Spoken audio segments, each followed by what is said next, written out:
The bus has been driving for hours. You don't even remember when you lost track of time.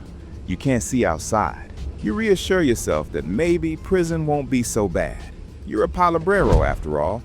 You had control of entire city blocks. You will be able to command respect, bribe the gods. Maybe you can live in relative comfort. Maybe one day you can escape. You have no idea how wrong you are. When the doors open, you haven't arrived at a prison. You have come to an impenetrable fortress. This is the CECOT Terrorism Confinement Center. You look up. The walls are 15 meters of sheer concrete. Above that, electrified wire. Above that, towers with snipers who are authorized to shoot to kill. You pass through one perimeter wall, then another, then another. 7 walls. You do the math instantly. There is no digging out of here.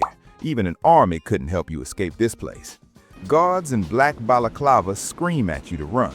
You shuffle run in your shackles, head down, eyes on the dirt.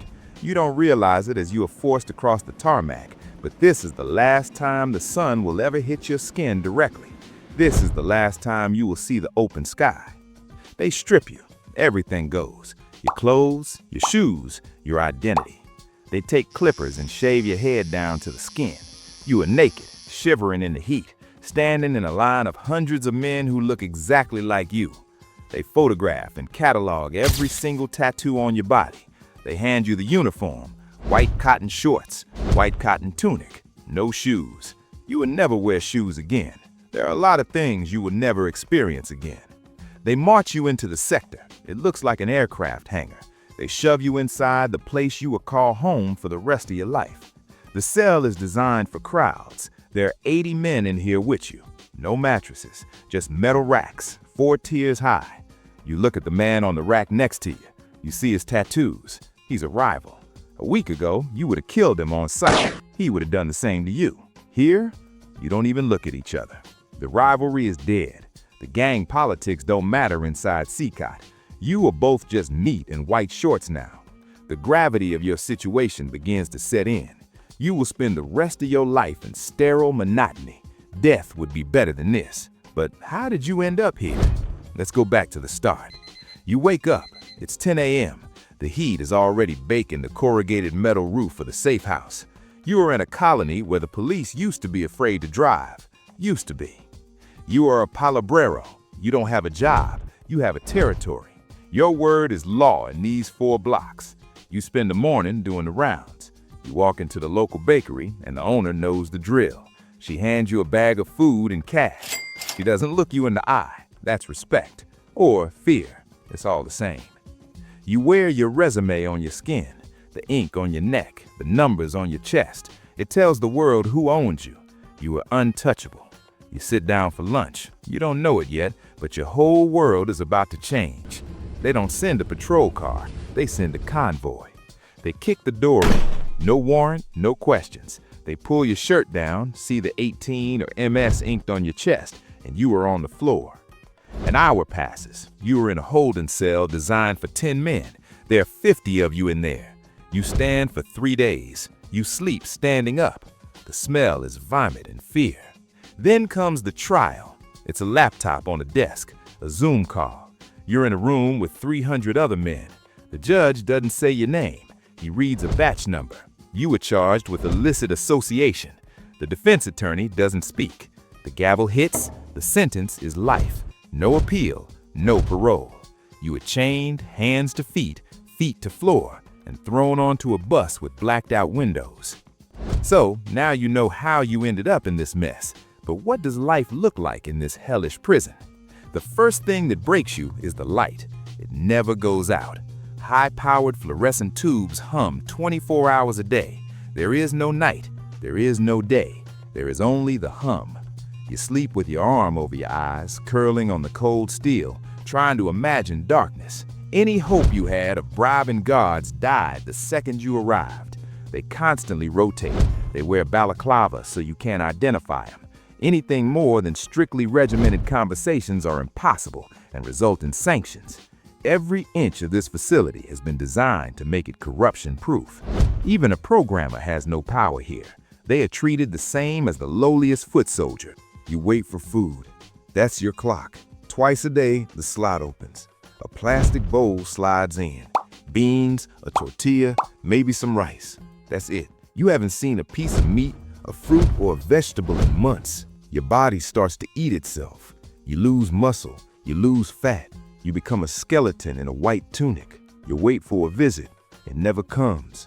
Under the special measures, you have no rights to visitation, no phone calls, no letters. Your mother could be dead and you wouldn't know. Your children are growing up, forgetting your face. In the old prisons, you could smuggle a phone, run operations, call shots. Here, there is zero signal. They have jammers blocking every signal in and around the prison. You are cut off from the human race. Then comes the exercise. This isn't yard time. This is stress. The door opens and the guards storm in with batons. You line up, hands behind your head, fingers interlocked. You run into the central corridor in a crouch. It burns your legs. You look at the floor, always the floor. If you look up, if you make eye contact with a guard, that's insubordination. You get hit, or worse. You exercise for 30 minutes, just enough to keep you alive, not enough to make you strong. Then, back in the box. Hygiene is a bucket and a sink. There are 2 sinks for 80 men. You wash your white tunic in the same water you drink from. It smells like bleach and sour sweat. You hang it on the metal rack to dry. You sit naked while it dries, staring at the 79 other men staring at nothing. You wonder about violence. In the old jails, there were riots, shanks, power struggles. Here, there's nothing. The ceiling is lined with cameras. Every corner, every shadow is watched. If a fight starts, the guards don't come in. They just cut the water. They cut the food. They use gas. There is no privacy. You use the toilet in front of 80 men. You cry in front of 80 men. The cameras watch you sleep. The cameras watch you rot. You realize the genius of the system. They didn't build this place to punish you physically. They built it to erase you mentally. You think about a lawyer. You mention it during the first month. The guard doesn't even look at you. He just keeps walking. In here, the right to defense is a ghost. You aren't a defendant in a courtroom. You are a number in a mass file. Your hearing happened last Tuesday while you were sitting on your bunk. It has been 1,825 days, 5 years. You try to remember what a tree looks like. You can't quite get the image sharp in your mind. You haven't seen the color green in half a decade. Your world is binary, white walls, gray steel. The noise has changed. When you first arrived, men screamed. They banged on the doors. They prayed loudly. They threatened the guards. Now, it's silent. The silence is heavy. It's the sound of 12,000 men left with nothing to do but wait to die of old age. Some tried to take the other way out. You quickly discovered that won't work either. The cells are designed to prevent that being even possible. You can't even hope to be murdered. No one tries that anymore. The whole cell is punished if there's any violence. They even took away your ability to choose your own death. You have learned to manipulate the system in the only way left. Sometimes you act out. You refuse to crouch, talk back. You do it on purpose. Why? Because they drag you to the isolation cell. It's a concrete box, completely dark. No light, no roommates, just you and the dark. You do it because the darkness is the only vacation you can take. For 3 days, you don't have to see the white walls or the 79 other faces. You sit in the dark and hallucinate your old life. You imagine the taste of a cold beer, the sound of a cumbia. Then they drag you back to the light, back to the hum. You sit on your metal shelf and do the math. You are 28 years old. You have a full life sentence. You have done 1,825 days. It felt like an eternity, but you aren't even close to the end. You look at your hands. They're thin, pale, and shaken. You used to be a king. You used to walk down the street and people would cross to the other side. You had respect. You had power. Now, you're a ghost in a concrete box. The government didn't kill you. That would have been mercy. Instead, they just pressed pause on your existence and threw away the remote. You lie down on the steel. You close your eyes. You wait for the beans. You wait for the tortilla. you wait to die, and tomorrow you would do it all again.